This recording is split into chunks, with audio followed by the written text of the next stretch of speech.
Okay.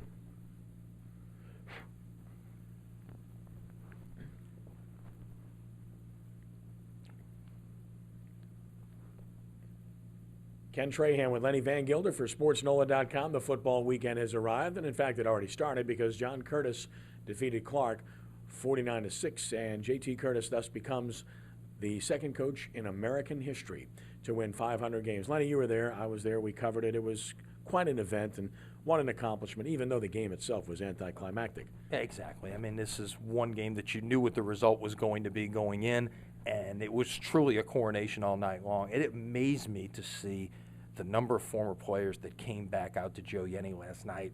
You know, we estimated it probably more than 200 former players who came back out to pay tribute to their coach to reach a remarkable milestone. Just an outpouring of love, well-deserved for a man who is a truly remarkable coach and person in J.T. Curtis. Now, the Saints, of course, are coming off of an easy win over the Colts, in which they established all kinds of records, and it's another winless team. But this one's on the road at St. Louis. I guess the only concern would be not letting Steven Jackson get off. Otherwise, backup quarterback against them and a bad team. Yeah, and the remarkable stat of the week, the Saints hung up 62 on the Colts last week. The Rams all season have scored 56 points. You know, in 6 games, they have not scored as many points as the Saints scored in 60 minutes on Sunday night. You're right. On paper, this should be a win. You don't play football games on paper. You play them on fields, and we'll see what happens on Sunday afternoon. And with Tampa Bay and Atlanta beckoning, I think you rest any of the guys that are questionable, and you need to get those guys ready to play those 2 games. We might see Chris Ivory dressed out. Stay tuned.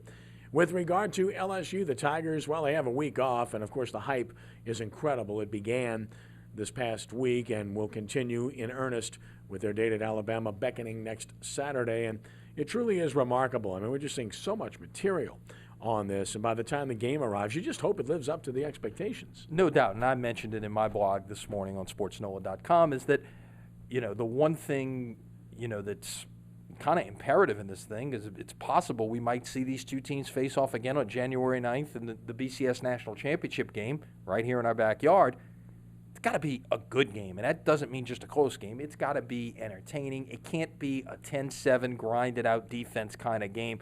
That's not what sells, and that's not what's going to make people have a want, to use a Les Miles word, for a rematch. Well, I do believe, as you wrote, that both teams are coming to New Orleans one way or the other, one to the Sugar Bowl, one to the National Championship game, if in fact there is no rematch that is going to take place. Of course, we'll have full coverage moving forward. Tulane, well, they go to East Carolina, just another loss.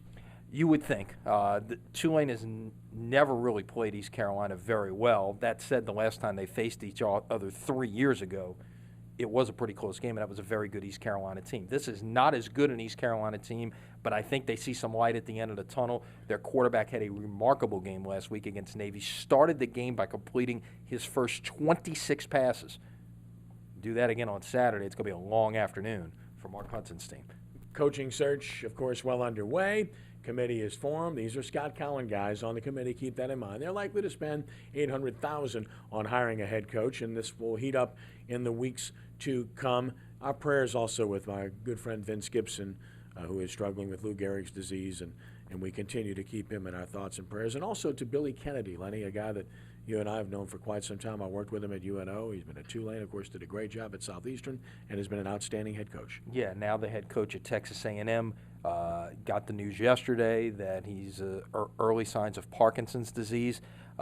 So our prayers are out to him. Another New Orleans native, Glenn Cyprian, will serve as the interim head coach at A&M while Billy Kennedy works on a recovery. And a big high school football game on Saturday. Should be a sellout, standing room only crowd as Jesuit plays Rummel at Joe Yenny at 2 p.m. 2 unbeaten teams ranked 4th and 5th in the state. Great rivals, great traditions. It doesn't get any better. No, it really doesn't. And I think I alluded to it last week on this very spot. You know, the biggest rivalry in New Orleans football among the Catholic teams, there is no Catholic league anymore, is Jesuit against everybody. But now you've got a game with 2 unbeaten teams the second to last week of the season. This is probably as big a game between Catholic schools, maybe since that Rummel Brother Martin game a few years ago. And finally, as a lover of baseball, which we both are, and that is clearly my preference. I love the game.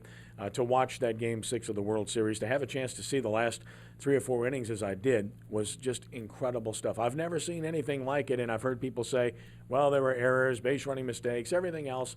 Still, to me, this was the most exciting World Series game ever. even more so than Carlton Fisk because of the back and forth, the way this thing went. I've never seen anything like this, with teams continuously coming back at each other. Yeah, the closest thing that I can recall to this was certainly that 1986 Game 6, Mets Red Sox, almost 25 years to the day, and it was a similar type game with that comeback.